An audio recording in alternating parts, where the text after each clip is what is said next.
주의 선하심과 진실함을 담기 원해. 그의 빛으로 나갈 때 그 성품 닮아가네. 빛을 닮아갈 때 주가 주신 자유함으로 옳은 대로 돌아와서 별같이 비추네. 빛으로 비추시네. 어둠이 드러나고 나를 숨은 어둠에서 벗어나게 하시네. 빛으로 일어서네. 어둠이 밝혀지고 빛 되신 우리 주와 그 생명길 가네.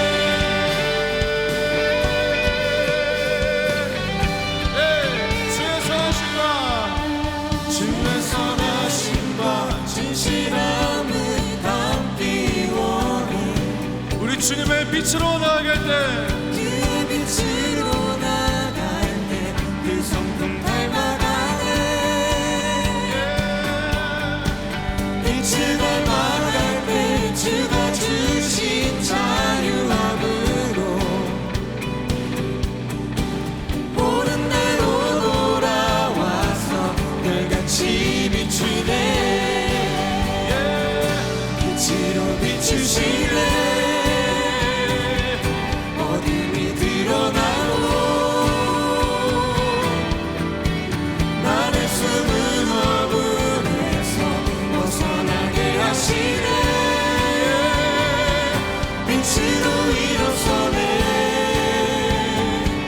어둠이 밝혀지고 빛 되신 우리 주님과 빛 되신 우리 주와 그 생명길 가네.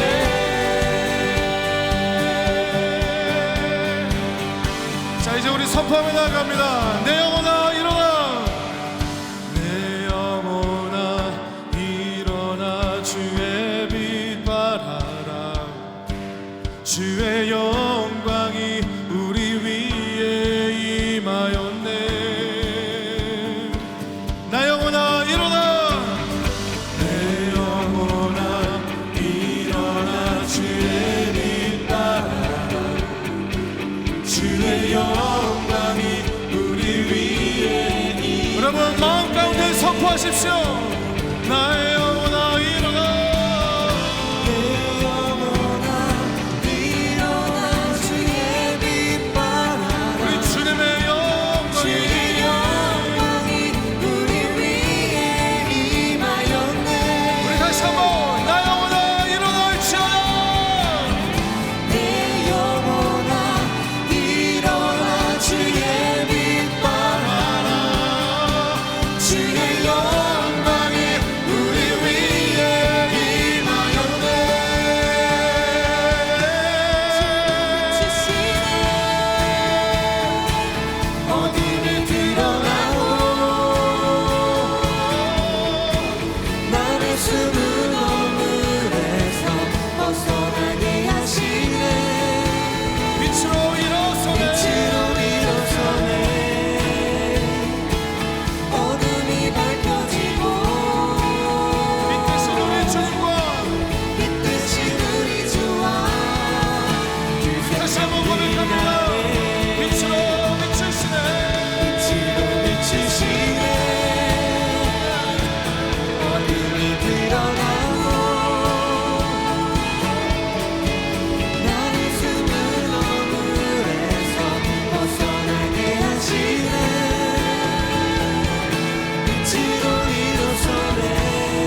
시간 주님 뜻대로 살겠다는 결단으로 우리 하나님을 찬양하며 나아갑시다.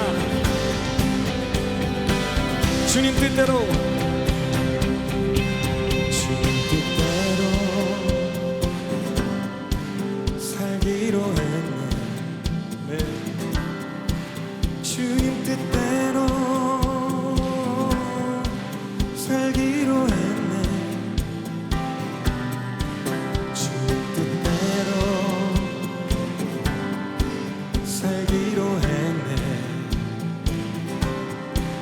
뒤돌아서지 않겠네. 이 세상 사람, 이 세상 사람 날 몰라줘도, 이 세상 사람 날 몰라줘도, 이 세상 사람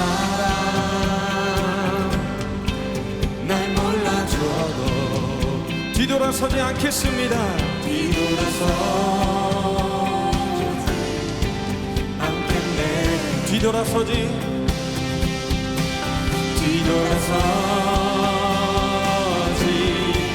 않겠네.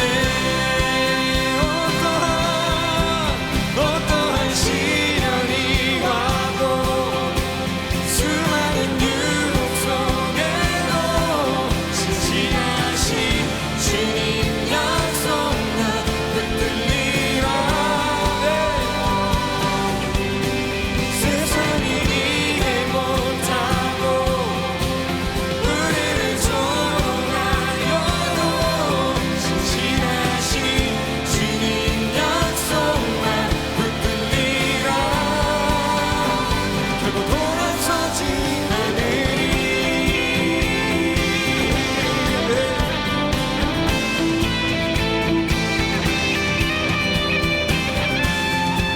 우리 믿음의 고백을 올려드립시다.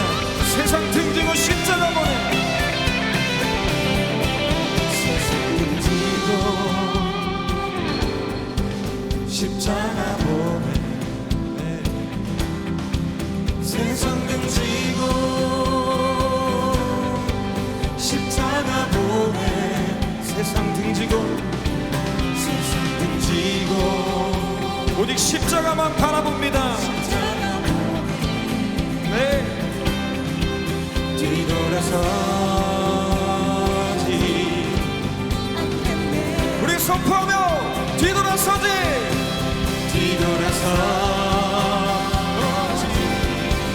않겠네. 어떠한 시련이 와도, 수많은 유혹 속에도 진실하신 주님 약속만 붙들리라. 세상이 이해 못하고 우리를 조롱하여도 진실하신 주님 약속만 붙들리라. 어떠한 시련이 와도, 수많은 진실하신 주님 약속만 붙들리라. 세상이 이해 못하고 우리를 조롱하여도 진실하신 주님 약속만 붙들리라. 결코 돌아서지 않으리.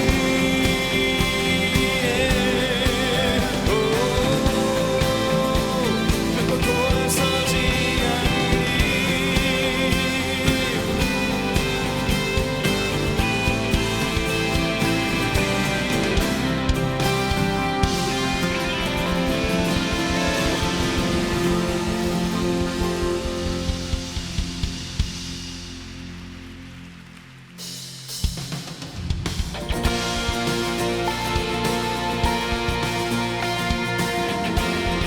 우리 찬양하시는 분들은 우리 힘차게 고백하며 나아갑니다.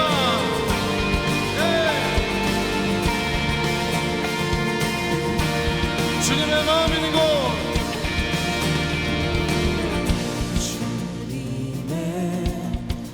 의미 있는 곳 주님의 시선이 있는 곳 내가 있기 원하네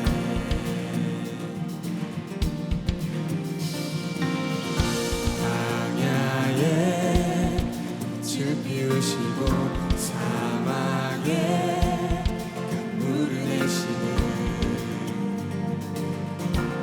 주의 놀라운 손길 마르고 지치는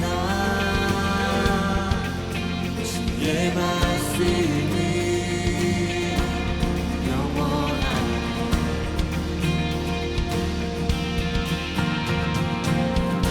나의 마음 주의 성전이 되어 영원한 주의 말씀을 향해 주의 마음 있는 곳으로 나의 삶 주의 말씀을 따라 이르지 주의 나라를 향해 주의 시선 있는 곳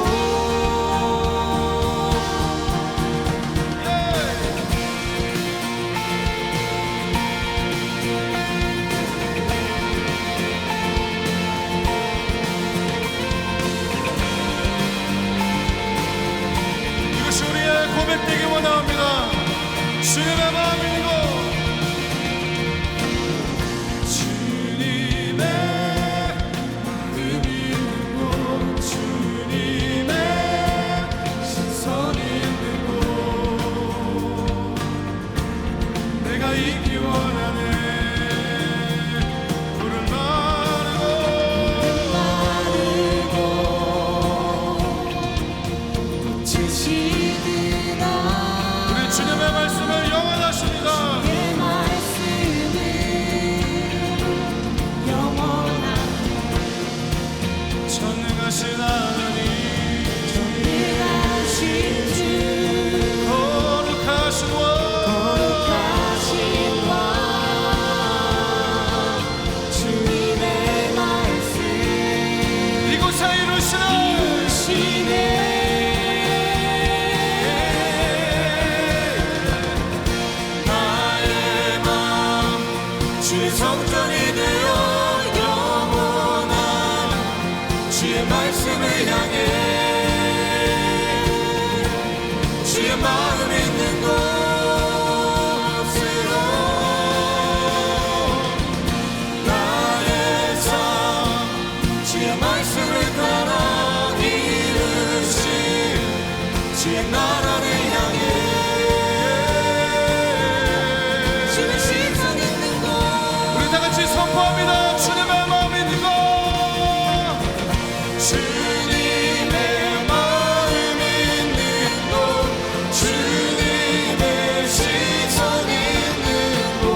내 안에 가장 귀한 것 예수를 알미라. 예수의 이름, 예수의 이름, 존귀한 그 이름, 예수의 이름, 능력의 그 이름.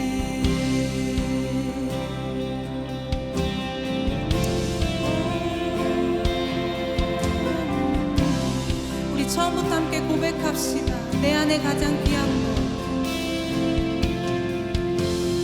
내 안에 가장 귀한 것 예수를 알미라. 그 은보다 더 귀한 것 예수를 알미라.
이 시간 우리가 주님의 말씀 가운데 순종하기 원합니다.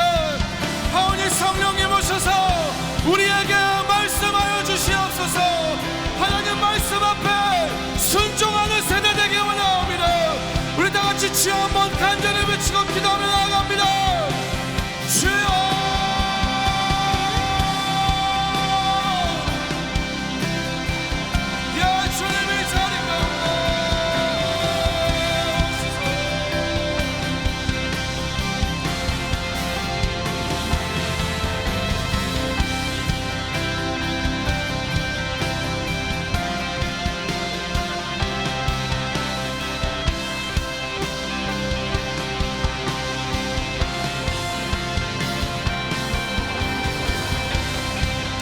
하나님 도우시옵소서.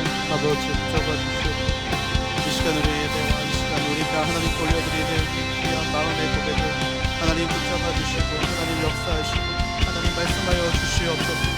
오직 주를 구하는 모든 자들의 마음들이 모여 하나님을 구하고 하나님을 바라고 하나님을 찾아가는 이 귀한 시간들을 하나님 기억하여 주시고 언제나 그 무정 가운데 보이시는 이 하나님의 역사를 우리 모두가 누릴 수 있는 아버지 그런 믿음의 자녀들이 되게 하여 주시옵소서.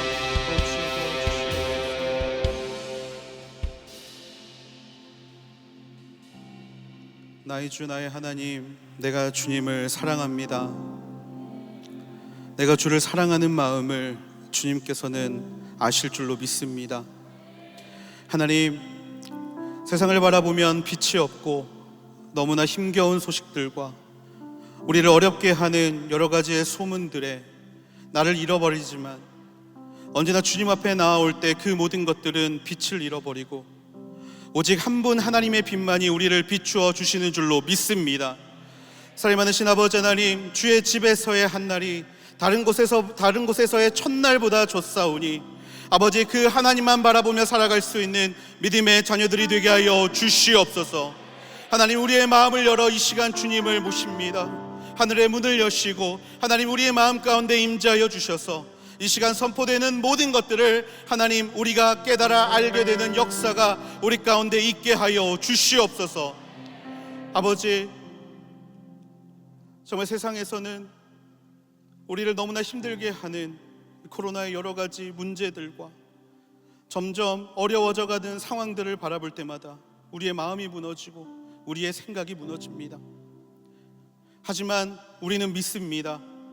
광야 가운데 샘물을 내시는 분이 우리 주 아버지이심을 믿습니다. 하나님, 모든 것이 무너져버린 순간에도 이 모든 것들을 다시금 살게 하시는 분이 우리의 아버지이신 줄로 믿습니다.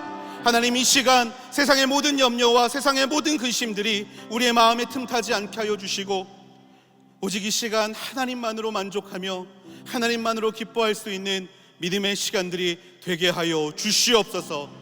이 시간 우리의 모든 예배를 받으실 하나님 앞에 찬양과 영광을 올려드리며 사랑이 많으신 예수님의 이름으로 감사하며 기도드렸습니다. 아멘.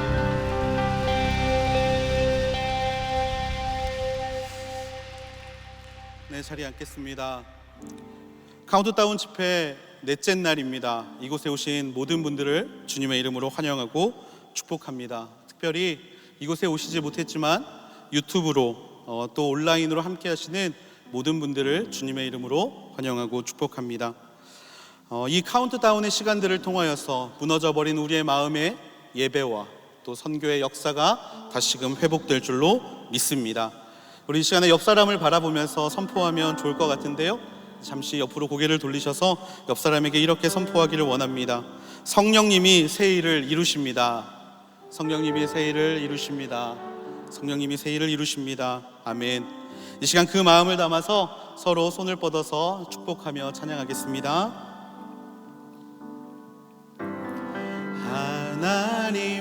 하나님께서 당신을 통해 메마른 땅에 샘물 나게 하시기를 가난한 영혼 목마른 영혼 당신을 통해 주 사랑 알기 원하네. 감사합니다. 이 시간에는 또 하나님께서 주신 말씀을 함께 보기를 원합니다. 오늘 하나님께서 우리에게 주신 말씀은 요한복음 20장 19절부터 22절까지의 말씀입니다. 요한복음 20장 19절에서 22절까지의 말씀, 우리 4절 같이 한 목소리로 함께 합독하도록 하겠습니다. 이날 곧 안식 후 첫날 저녁 때에 제자들이 유대인들을 두려워하여 모인 곳에 문들을 닫았더니 예수께서 오사 가운데 서서 이르시되 너희에게 평강이 있을지어다. 이 말씀을 하시고 손과 옆구리를 보이시니 제자들이 주를 보고 기뻐하더라. 예수께서 또 이르시되 너희에게 평강이 있을지어다. 아버지께서 나를 보내신 것 같이 나도 너희를 보내노라. 이 말씀을 하시고 그들을 향하사 숨을 내쉬며 이르시되 성령을 받으라. 아멘. 예배선교 컨퍼런스 카운트다운 넷째 날 집회에 오늘도 너무나 귀한 강사님을 모셨습니다. 오늘 함께 해주시는 강사님은요, 한국 해외 선교회 GMF 대표로 섬기고 계신 권성찬 선교사님이십니다. 이 시간 나오셔서 너희에게 올인한다라는 제목으로 말씀을 나눠주실 때 우리 큰 박수로 선교사님을 환영하면 좋을 것 같습니다. 큰 박수로 환영하겠습니다.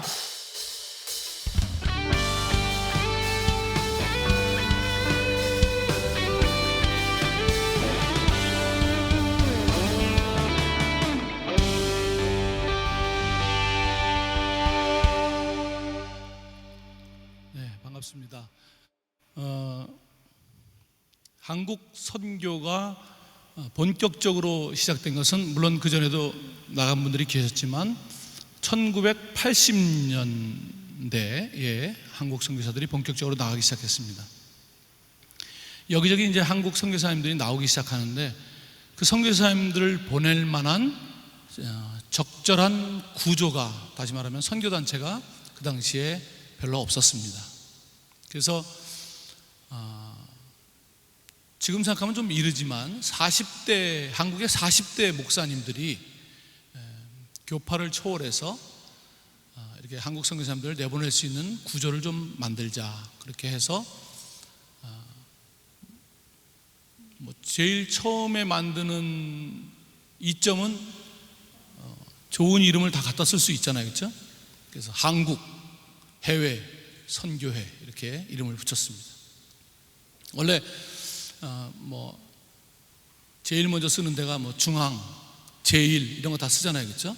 서울 중앙, 서울 제일 이렇게 거기 이제 이름 다 쓰고 나면 군 단위로 빠지고 면 단위로 빠지고 또 그 다음에 이제 더 없으면 또 리 단위로 빠지고 그래서 온누리 교회 이런 거 나오고 이렇게 아무튼 그때 한국 해외 선교회라는 이름을 독점해서 쓰기 시작했습니다. 그때 한국 해외 선교회를 설립한 40대 목사님들은 하용조 목사님, 옥하는 목사님, 두 분은 이미 소천하셨고 은퇴하신 홍정일 목사님, 그리고 조금 늦게 합류하신 이동원 목사님, 이런 분들이 다 교단은 다르지만 함께 한국 선교사들을 보내기 위해서 이 단체를 만들었습니다. 자, 오늘 너희에게 올인한다, 이런 제목으로 여러분과 함께 말씀을 나누려고 하는데요, 우리가 예수님의 제자인 베드로의 입장에서 한번 생각을 해봅시다. 베드로가 가정이 있었잖아요. 가정을 떠났습니다. 또 그가 어부로서 직업이 있었습니다. 직업을 떠났습니다. 그리고 예수님과 함께 별로 고정된 장소가 아닌 계속 돌아다녀야 하는 그런 일로 예수님과 3년을 보냈습니다. 그리고 이제 마지막 날입니다. 그러면 베드로는 예수님께 어떤 말을 기대할까요? 가정을 버리고 직장을 떠나서 예수님과 3년 동안 생활했다면 어떤 격려가 그 3년에 대한 보상이 될 수 있을까요? 예수님께서 이렇게 말씀하셨어요. 네가 내일 새벽에 닭이 울기 전에 3번 나를 부인하리라.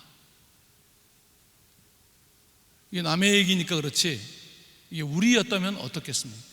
조금 현대적인 꼭 맞지는 않지만 조금 해석을 해봅시다.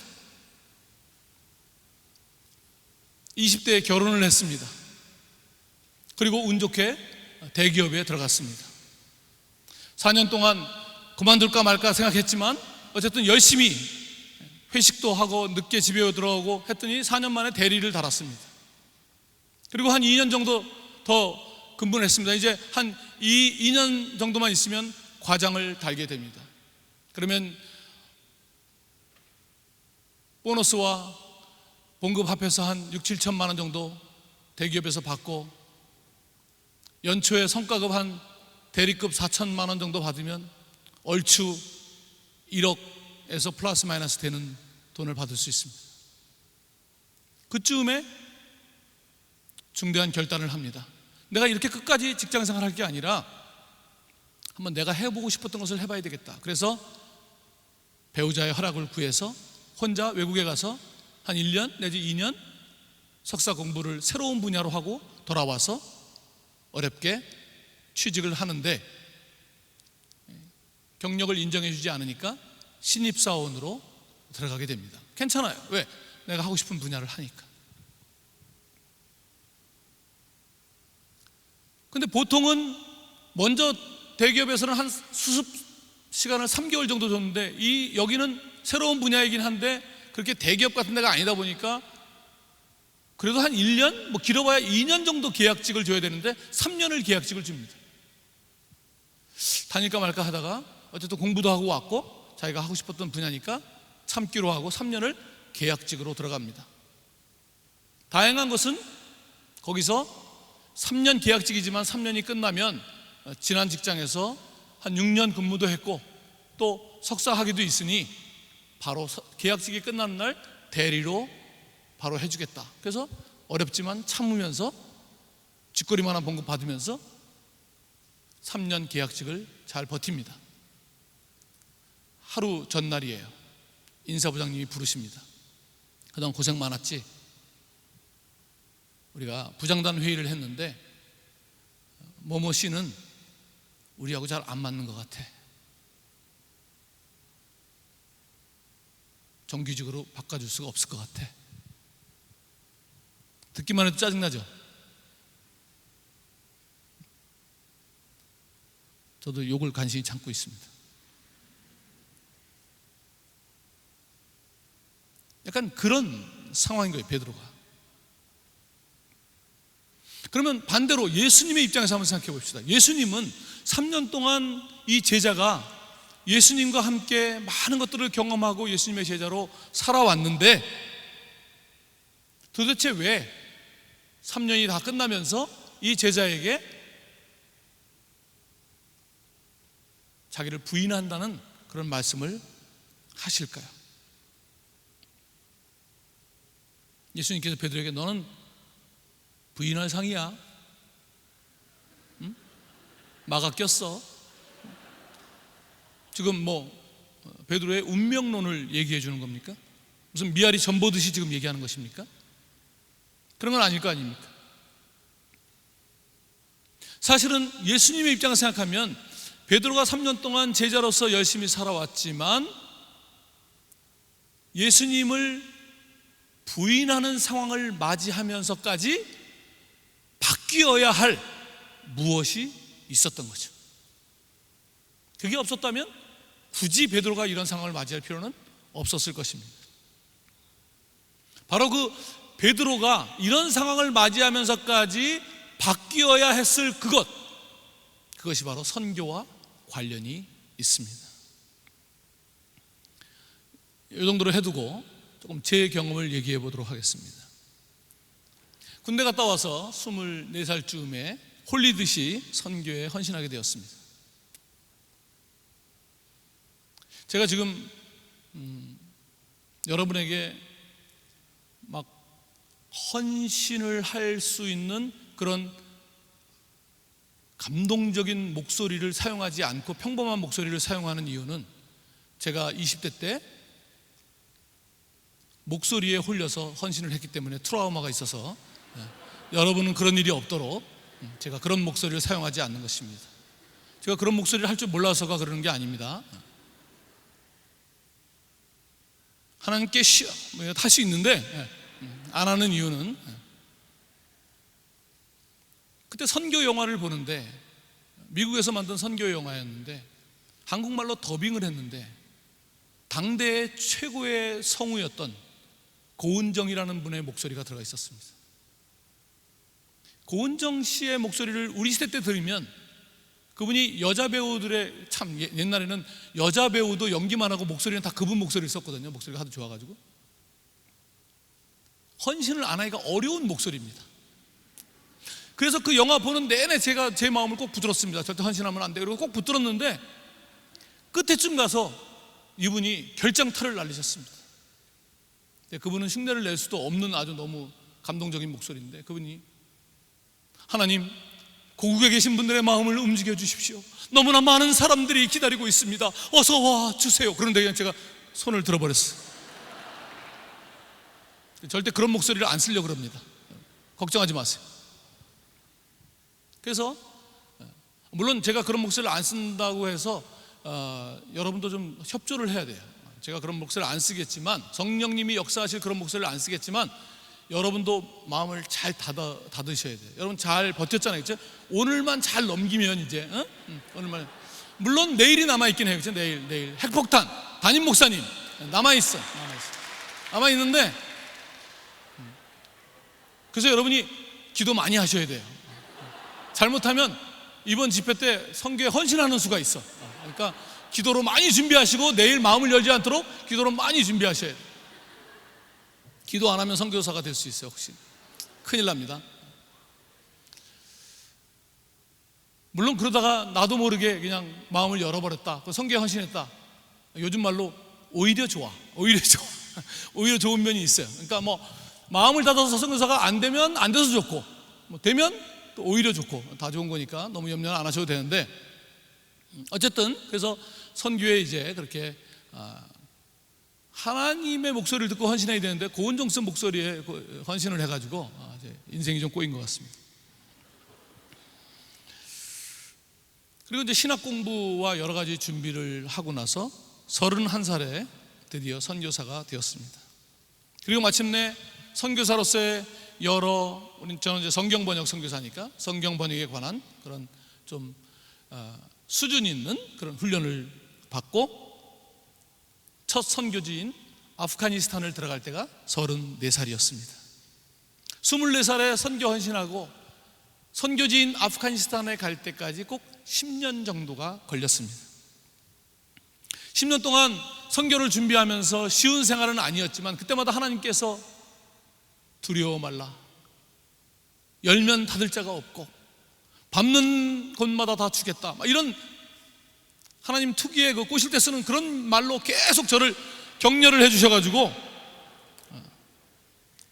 관둘까 하다가도 그런 말씀을 드리면 역시 하나님은 살아계셔 이러면서 계속 진행을 했습니다.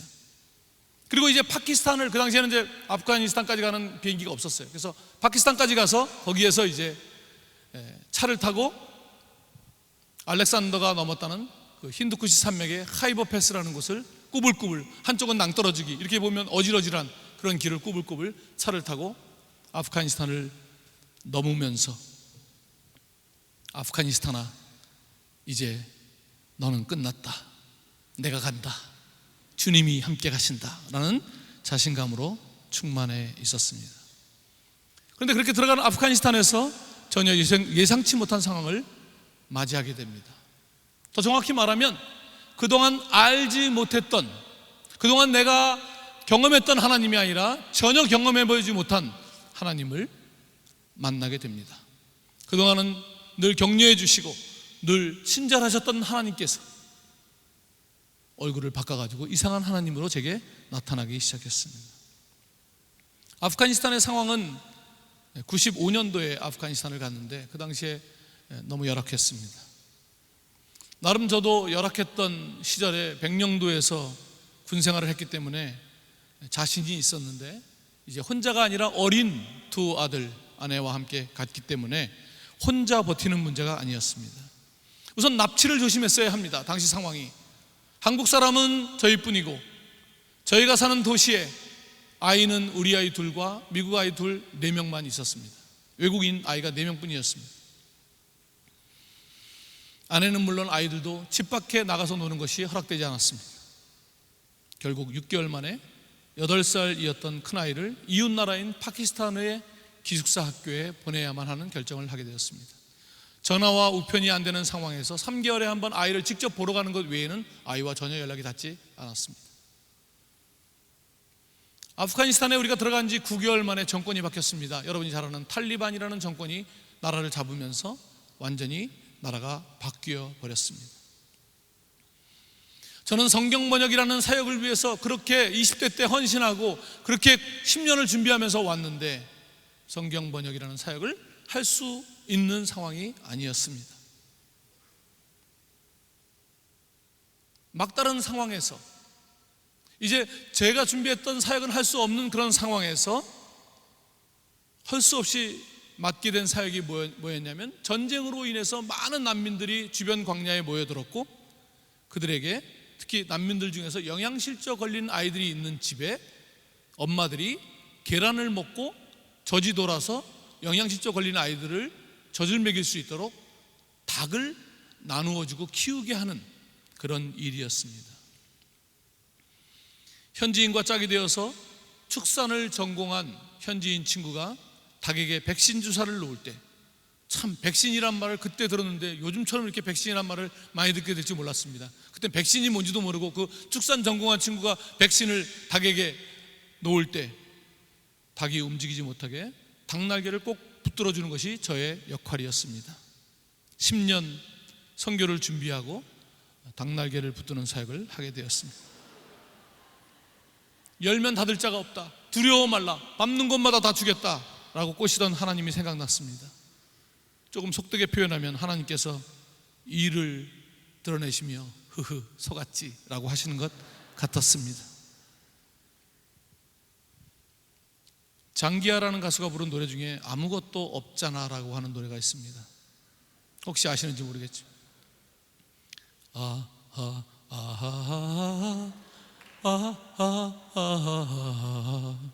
터벅터벅 느릿느릿 황소를 타고 왔다네, 뭐 노래 같지도 않은 그런 노래가 있습니다.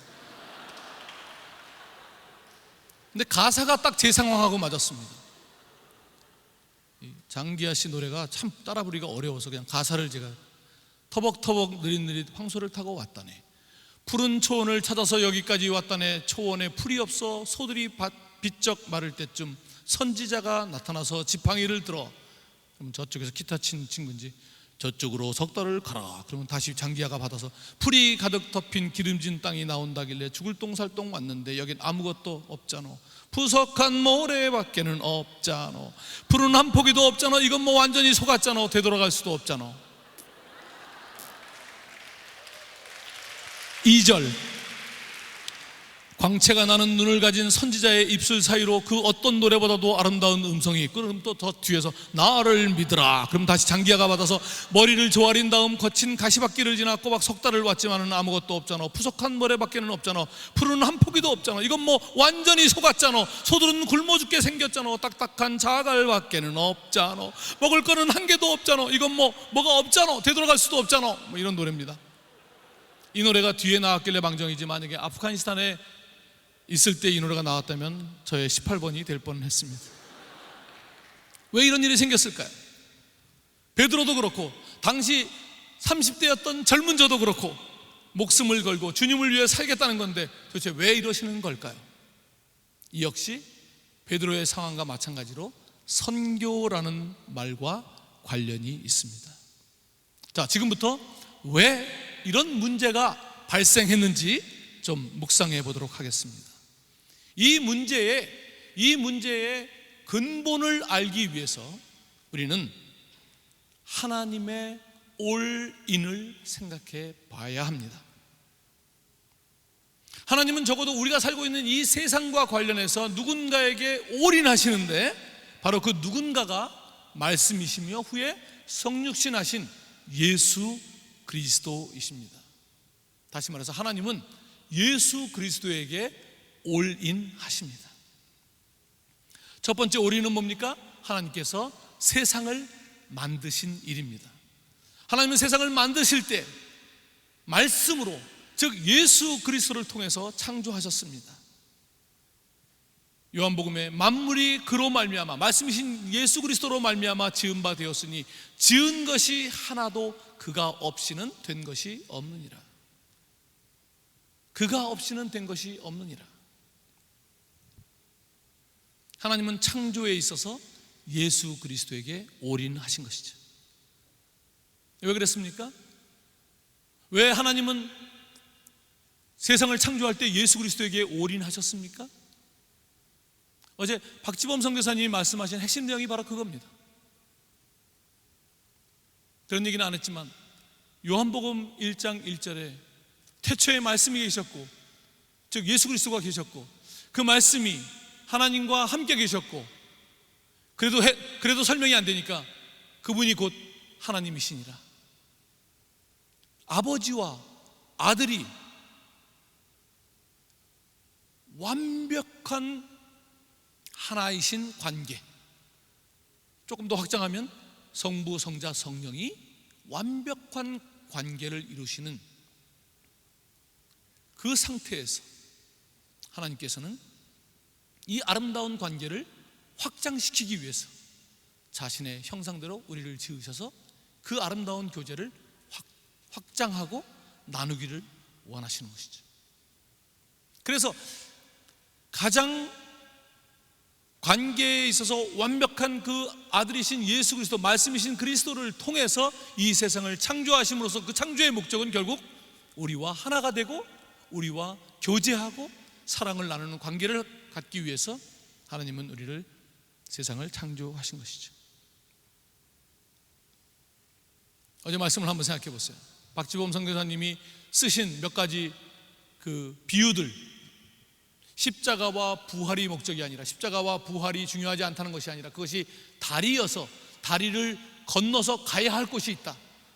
선교는 십자가와 부활에서 출발하는 것이 아니라 선교는 그렇게 해서 가야 할, 하나님께서 우리를 원래 만드실 때 목적하신 거기까지 회복하는 것이 선교여야 한다, 그런 메시지인 거죠. 그런데 하나님은 얼마나 기대를 하셨겠어요. 우리를 자기의 형상대로 만드시고 보시기에 좋았더라. 뭐가 좋은 겁니까? 내가 만들었는데 너무 잘 나왔어. 너무 멋지게 나왔어. 그런 관상용으로 좋은 것이 아니라 우리와 앞으로 맺을 관계를 포함해서 좋아하시는 것이죠. 사실 에덴 동산은 완벽한 것이 아닙니다.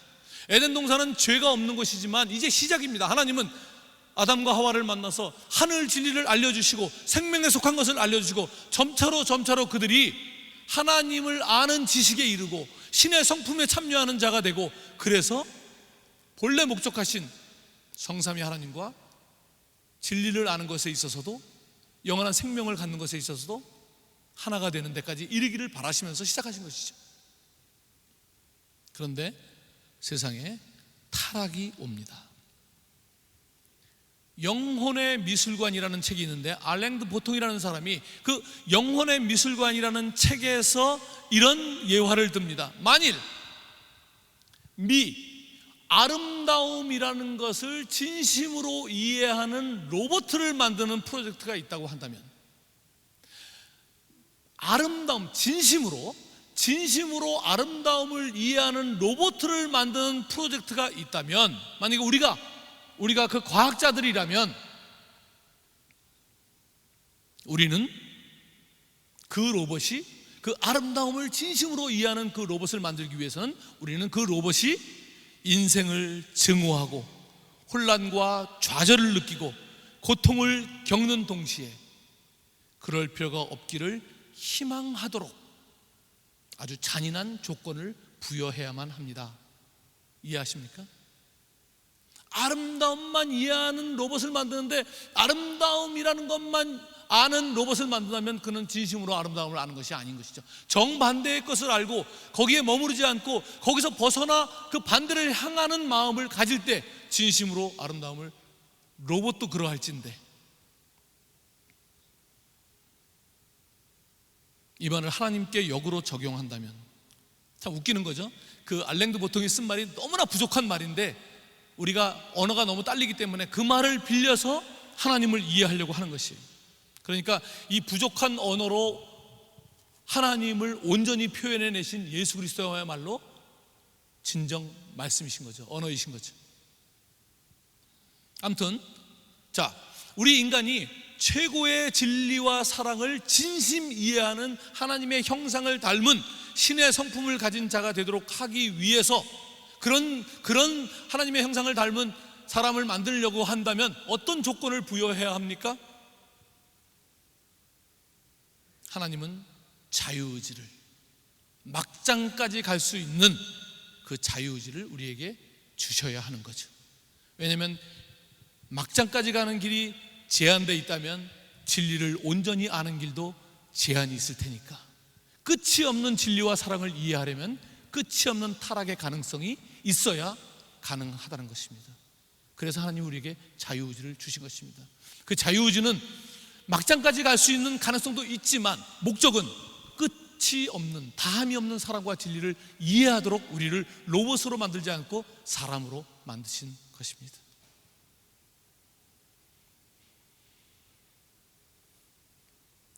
그래서 막장에 가더라도 거기서 머물러 끝나지 않고 우리 안에, 인간 안에 하나님으로만 채울 수 있는 그 공간을 향한 그리움을 갖도록 하는 그런 조건을 부여하신 것이죠.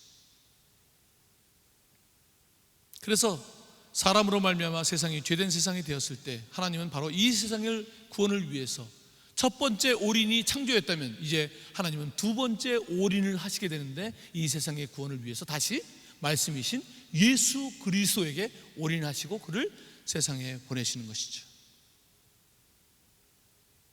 하나님이 세상을 이처럼 사랑하사 독생자를 주셨으니, 그 말은 너무 자주 들어서 간단한 말 같지만 하나님은 세상의 구원을 위해서 예수 그리스도에게 올인하셨다는 말씀이십니다.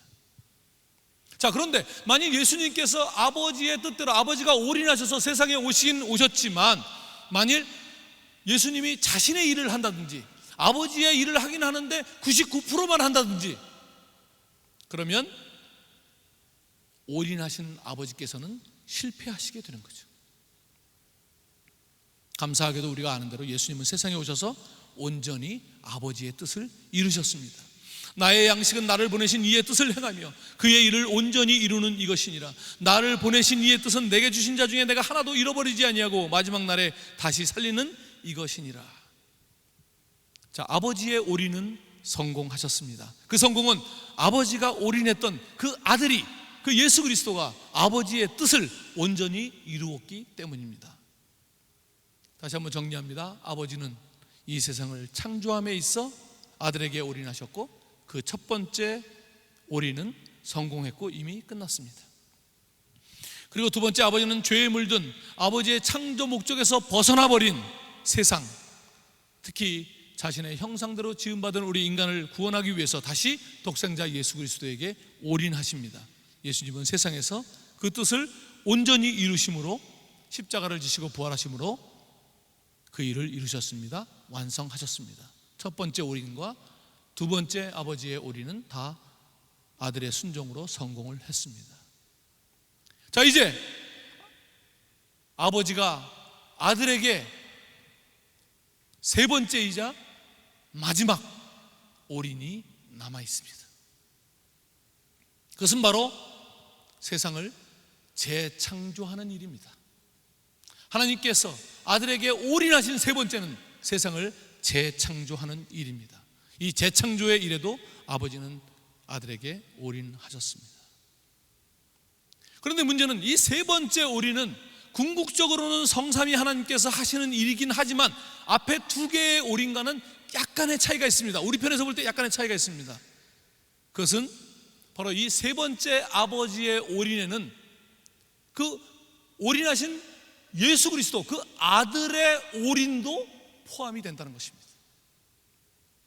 조금 더 설명하면 이 세 번째 올인인 재창조는 예수님께서 제자 공동체라고 하는 예수 그리스도의 제자 공동체를 창조하는 일입니다. 마치 하나님께서 흙으로 사람을 빚으시고 생기를 불어넣으심으로 사람을 만드신 것처럼 예수님도 제자 공동체를 빚어가지고 그들에게 생기를 불어넣어 새로운 창조를 하시는 것입니다. 그런데 이 재창조는, 예수님의 재창조는 그 예수님이 만드시는 제자 공동체로 끝나는 것이 아니라 그 제자 공동체가 살아있는, 하나님께서 본래 만드실 때의 계획처럼 살아있는 제자 공동체가 되어서 지속적으로 영적인 재생산을 할 수 있어야 합니다. 그래야 재창조가 끝이 나는 것이죠. 그래서 이 재창조는 한편에서 보면 예수님께서 제자 공동체를 창조했다는 면에서는 완성되어 있지만 이 제자 공동체가 계속해서 재생산을 해나가고 있다는 면에서는 아직 끝나지 않은 것이죠. 그러니까 예수님은 세 번째 올인에서 바로 이 제자들이 마치 예수님께서 아버지의 뜻을 알고 그것을 온전히 이루었듯이 예수님의 뜻을 제자들이 온전히 알고 그것을 지속해 나갈 수 있는 그런 살아있는 제자 공동체를 창조하는 것이 목적입니다. 이 예수님의 뜻을 온전히 알아서 그것을 지속해 나가는 것을 다른 말로 선교라고 부르는 것이죠. 그러니까 제자 공동체는 다른 말로 선교 공동체입니다. 주님께서 제자들에게 이렇게 말씀하십니다. 아버지께서 나를 보내신 것 같이 나도 너희를 보내노라. 오늘 우리가 하는 말씀대로 번역한다면 아버지께서 내게 올인하신 것처럼, 무엇을 위해서? 창조하시고 타락한 세상을 구원하여 재창조를 하기 위해서 올인하신 것처럼, 아버지께서 나에게 올인하신 것처럼 나도 너희들에게, 제자인 너희들에게 올인한다. 좀 더 신학적으로 말하면 아버지께서 성령 안에서 내게 올인하신 것처럼 나도 성령 안에서 너희에게 올인한다. 예수님께서 세상에 오실 때 성령이 임하시고 십자가에서 돌아가실 때 영이 떠나신 것처럼 아버지께서 성령 안에서 아들에게 올인하신 것처럼 이제 이 아들은 성령 안에서 제자들에게 올인하시는 것이죠. 그래서 제자들에게 보혜사 성령을 보내시는 것입니다. 방언하라고 성령을 보내는 것이 아니라 이 올인한 공동체가 지속적으로 그 일을 하도록 성령을 보내시는 것입니다. 그런 의미에서 성령은 선교적 성령이신 것이죠. 아버지의 첫 번째 올인과 두 번째 올인은 우리의 참여가 필요한 것은 아니었습니다. 그런데 이 재창조 중에서 이 세 번째 올인, 이 재창조 중에서 예수님이 하셔야 하는 부분, 즉 첫 번째 공동체를 창조하는 그 부분, 그래서 그들이 이해하고 지속적으로 다음 세대에게 이 재창조를 해나가는 것, 그건 예수님이 하시면 됩니다.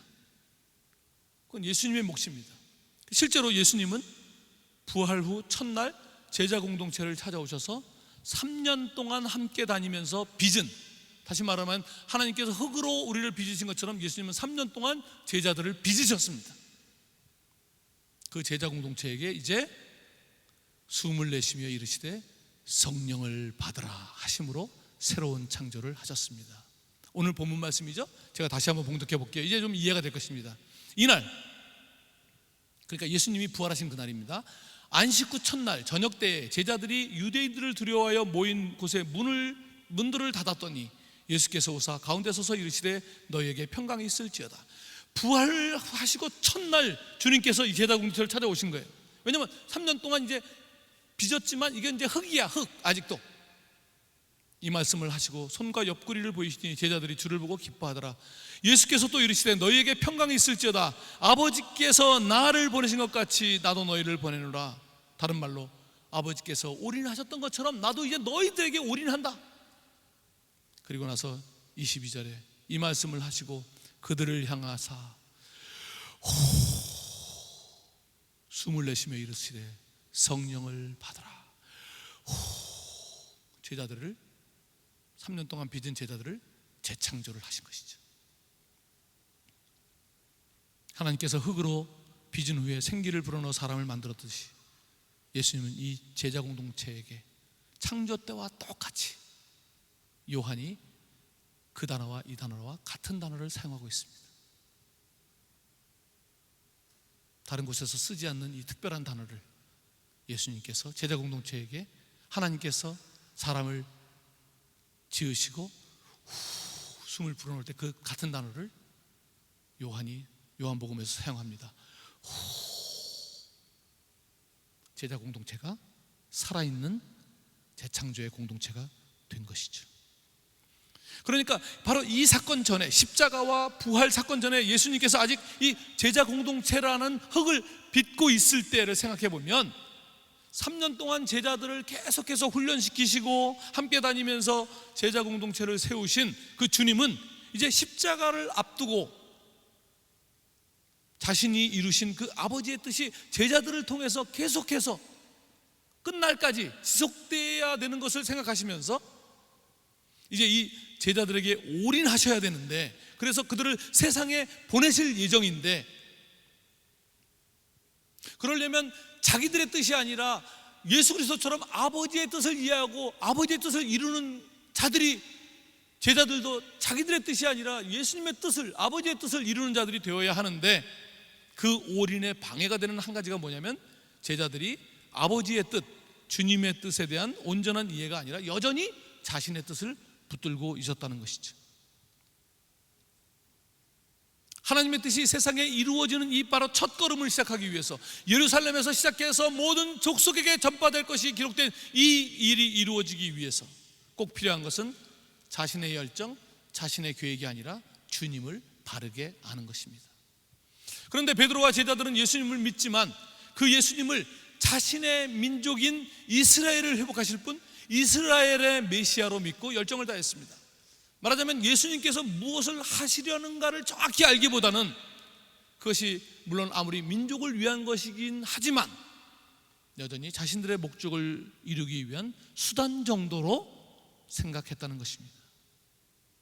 생각해보면 저 역시 비록 30대에 아내와 어린 두 아이를 데리고 아주 위험한 곳으로 갔고 아주 고생이 심한 것으로 갔고, 그래서 그것만 본다면 주님께서 아이고 기특한 것 하면서 제가 원하는 것을 다 이루어 주셔야 할 것 같지만, 그래서는 하나님께서 계획하신 하나님의 나라가 이루어지는 것이 아니고 제가 계획했던 그것이 아무리 성경 번역이고 선교고 지역사회 개발이고 교육일지라도 나의 꿈과 나의 비전을 성취하는 일이 될 수밖에 없기 때문에 그것을 먼저 부수는, 저로서는 상상하기 싫은 그런 경험을 하게 된 것입니다.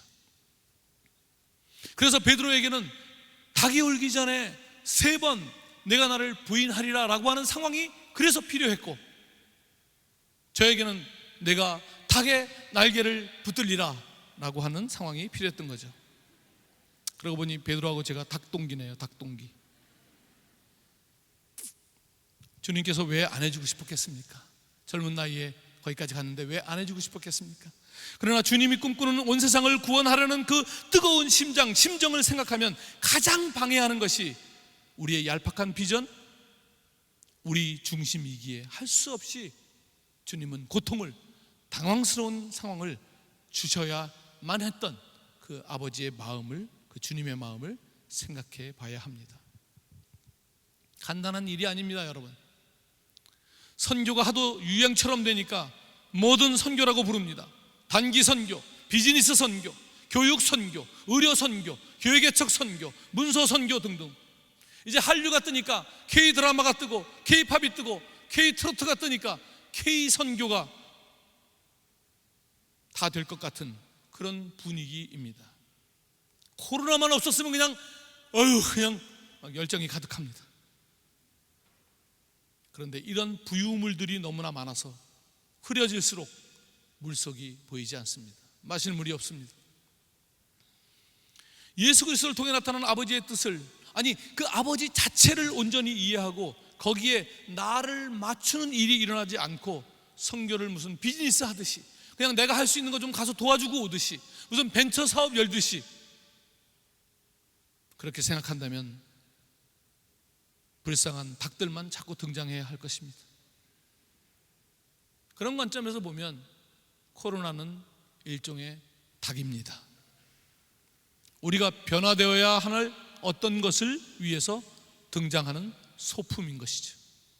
본질에서 벗어난 우리의 자신감, 어깨에 들어간 그 뽕을 제거하고 다시 주님 안에 거하고 가지에 나무가 붙어야 하는 시간인 것이죠. 그렇게 된다면 많은 열매를 맺게 될 것입니다. 우리나라에서 일찍이 우리나라의 희망을 말한 제가 존경하는 어떤 선생님의 글을 그대로 하면 너무 옛날 말이기 때문에 제가 좀 각색을 해서 오늘날의 용어로 재해석하면서 오늘 말씀을 정리하려고 합니다. 100년 전에 우리나라의 희망을 말씀하신 어떤 기독교 스승이 하신 말씀인데 제가 오늘날로 제가 조금 각색을 했습니다. 이 땅에 교회가 많아진다고 해서, 그래서 누가 주장하듯이 어두운 밤에 십자가의 불빛이 많아진다고 해서 그 자체로 이 세상에 희망이 있는 것이라 말할 수 없습니다. 신학교에 가는 사람이 많거나 우리나라가 어떤 이들의 야망처럼 전 세계 선교사 파송국 1위가 된다고 해서 희망이 있는 것은 더더욱 아닙니다. 세례 증서 혹은 교인 등록이 있어야만 대학 교수가 되는 학교가 이 땅에 많아진다고 해서 희망이 있는 것은 절대 아닙니다. 희망은 오직 진실한 사람, 하나님의 뜻을 온전히 아는 사람, 그런 사람들이, 특히 여러분과 같이 젊은 세대에서 그런 사람들이 나와야 가능합니다. 농사의 현장에서 하나님의 창조의 원리에 따라 진실하게 농사를 짓는 하나님의 사람, 작은 음식점이라도 개업했다면 내 자식이 먹을 음식을 만들듯이, 아니 내 식구가 먹을 음식을 만들듯이 좋은 재료로 만드는 가게를 운영하는 그런 하나님의 사람, 혹 의사가 된다면 별로 인기가 없는 기초의학 분야에서 연구를 진실하게 함으로써 이렇게 알 수 없는 바이러스가 창궐할 때 백신을 만들어낼 수 있는 기초를 제공하는 그런 하나님의 사람, 선교 현장에서 만나는 한 사람을 문화, 종교, 인종 이런 라벨을 붙이지 말고 편견을 버리고 하나님께서 창조하신 한 사람으로 진실하게 대하는 하나님의 사람, 그런 사람.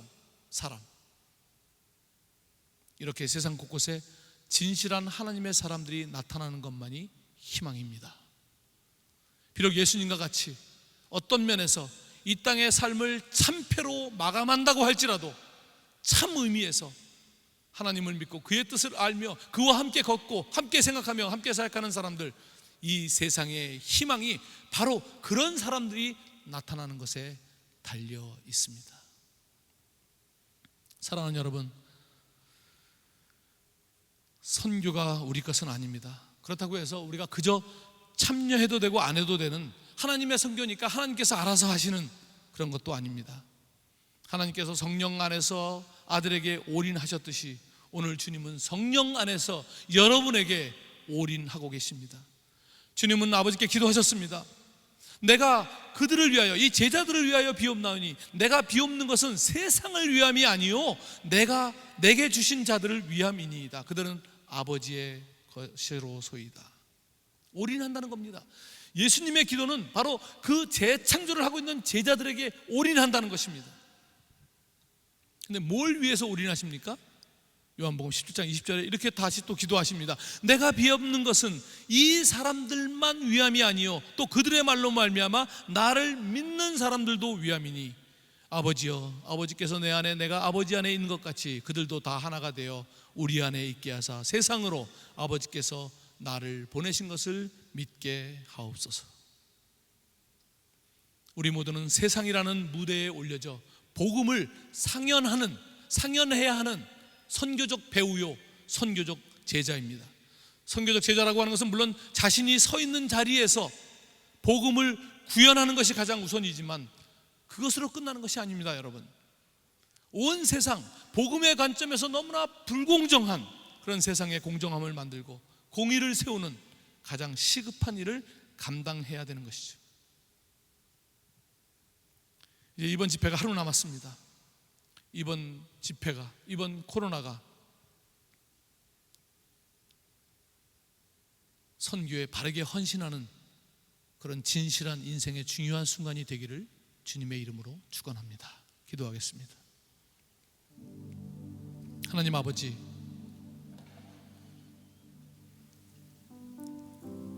아버지께서 예수 그리스도에게 올인하셨습니다. 너무나 거룩하고 진지한 순간입니다. 만일 그 아들께서 힘들겠다고 못하겠다고 선포하는 순간 아버지의 계획과 올인은 수포로 돌아가고 맙니다. 그 치열하고 진지한 삶을 예수님께서 이 땅에 오셔서 순간순간을, 매 순간을 진지하게 살아내셨습니다. 그리고 이제 택하신 제자들에게 그들을 빚으시면서 하나하나 알려주시고 이제 그들에게 올인하십니다. 구름같이 허다한 증인들이 자기 시대에 성령의 군대에 자원하여서 성실하게 그 길을 걸어왔고 우리에게까지 복음이 왔습니다. 이제 주님은 성령 안에서 오늘 살아있는 우리들에게 올인하고 계시는 것을 믿습니다.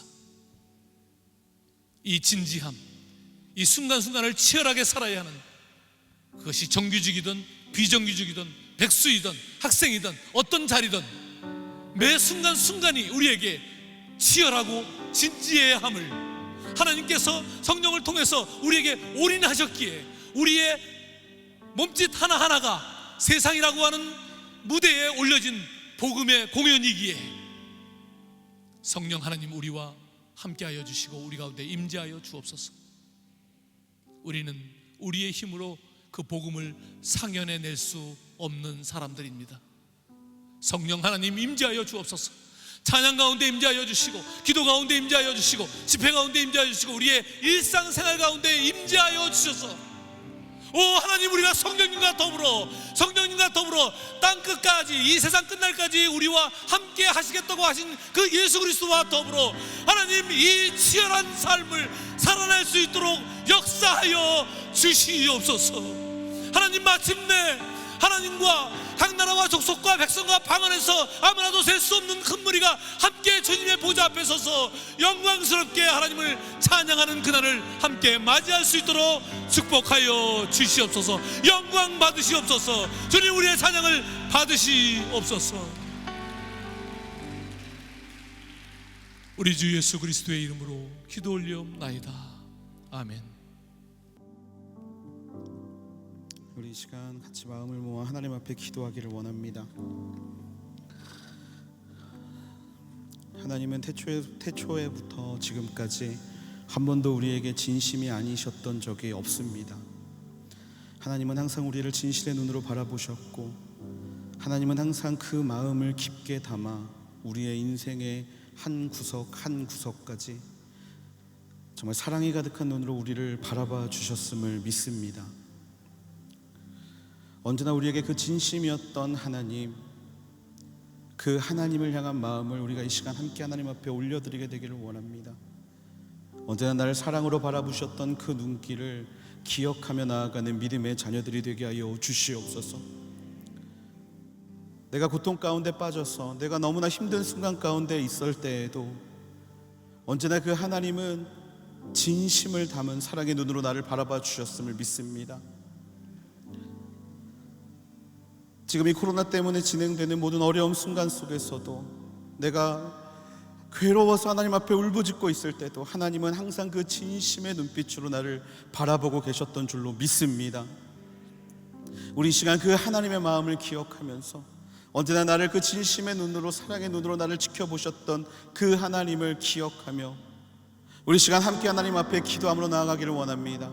하나님, 나를 바라보신 그 눈빛을 기억하게 하여 주시옵소서. 어제 나를 홀로 두지 않으시고 항상 나와 함께 하셨던 그 하나님을 다시 한번 기억하는 믿음의 자녀들이 되게 하여 주시옵소서.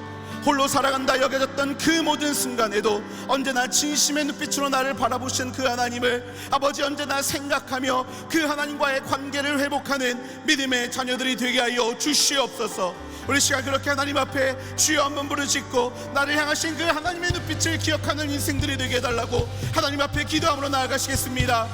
주여,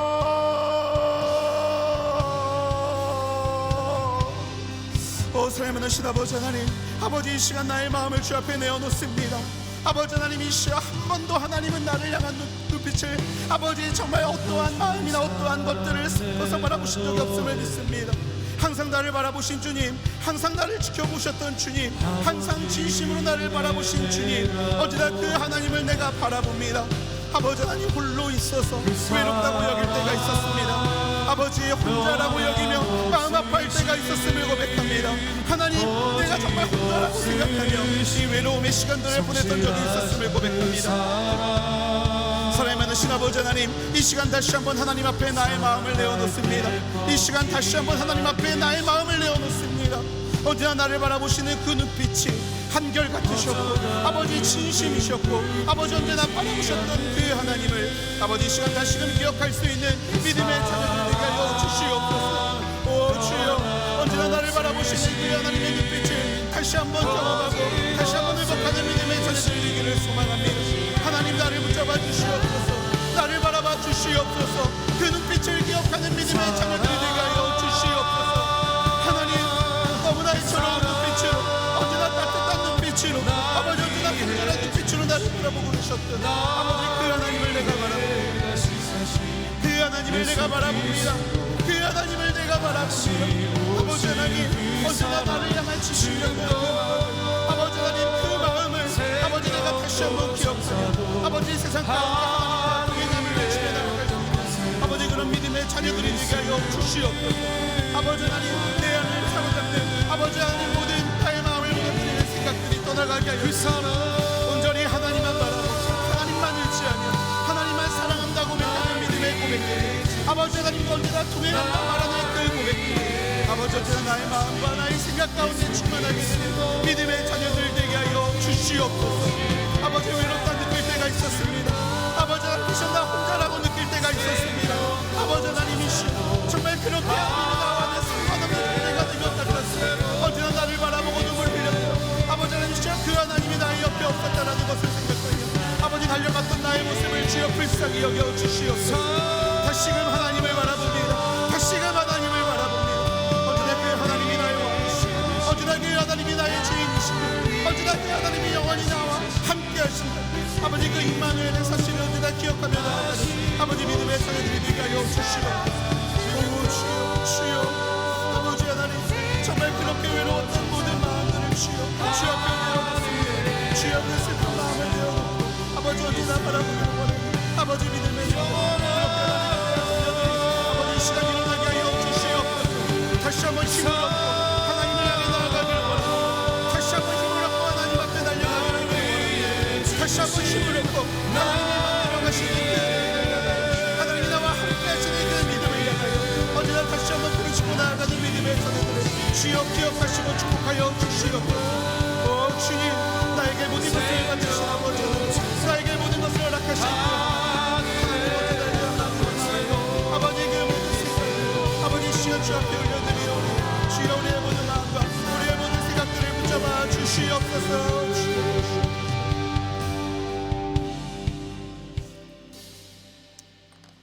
교회가 많다고 해서 희망이 있는 것이 아님을 믿습니다. 선교사가 많다고 해서 희망이 있는 것이 아닌 줄로 믿습니다. 오직 희망은 진실한 그리스도인들이 하나님의 부르심에 응답할 때 바로 그 자리에서 시작하는 줄로 믿습니다. 사랑이 많으신 아버지 하나님, 이 시간 하나님 앞에 마음을 올려드리며 나의 결단을 올려드리며 무엇보다 언제나 하나님을 의지하고 하나님을 사랑하겠다고 고백하는 믿음의 결단을 올려드리는 하나님의 귀한 자녀의 기도를 받아 주시옵소서. 하나님, 우리의 생각이 가득 차 있는 마음은 하나님의 부르심에 반응하지 못하는 줄을 믿습니다. 나의 생각과 나의 방법과 나의 계획들이 가득 찬 인생에는 하나님이 임재하시지 못하는 줄로 믿습니다. 주여 이 시간 그 모든 생각들을 내려놓게 하여 주시고 무엇보다 예수 그리스도의 이름으로 나를 채워갈 수 있는 믿음의 자녀들을 이 시간 이 자리 가운데 세워 주시옵소서. 예수 그리스도의 이름이 나를 변화시킬 줄로 믿습니다. 오직 나에게 진심이셨던 그 예수님, 그리고 앞으로 나에게 진심으로 함께 하실 그 예수님을 붙잡고 모든 삶의 걸음을 이겨나가는 하나님의 자녀들이 되게 하여 주시옵소서. 아버지, 먼저 우리의 자리 가운데 믿음을 세우는 하나님의 선교사들이 우리의 삶의 자리 가운데 일어나게 되기를 소망합니다. 주님께서 나를 보내신 곳이라는 것을 언제나 기억하며 그 자리를 변화시키는데 나의 힘과 뜻과 마음과 정성을 다할 수 있는 믿음의 자녀들이 되게 하여 주시옵소서. 하나님, 그곳에서 우리가 더욱더 높으신 하나님을 바라보기를 원합니다. 그리고 우리가 그곳에서 더욱더 훈련되기를 원합니다. 그 다음으로 나를 이끌어 가시는 아버지 하나님, 세계의 모든 것들을 보여주시며 아버지 우리가 한 번도 경험하지 못한 자리 가운데 우리를 이끌어 가시는 하나님, 언제나 그 하나님을 기대하는 마음으로, 신뢰하는 마음으로, 언제나 그 하나님을 간절히 기대하는 마음으로 아버지 우리의 인생을 살아가는 하나님의 자녀들이 되게 하여 주시옵소서. 하루하루 더해갈수록, 믿음이 더해갈수록 나를 향한 하나님의 사랑을 더욱더 뜨겁게 느끼는 시간들이 되기를 소망합니다. 하나님께 집중할 때 나에게 열어주시는 그 크고 놀라운 비밀들을 언제나 기억하고 경험하는 믿음의 자녀들이 되게 하시고, 아버지 특별히 그 안에 숨어있는 하나님이 나를 향한 그 뜨거운 사랑을 이 시간 다시금 만나며 다시금 결단하며 걸어가는 믿음의 자녀들이 되게 하여 주시옵소서. 아버지 이 시간 나의 고백을 주 앞에 올려드렸습니다.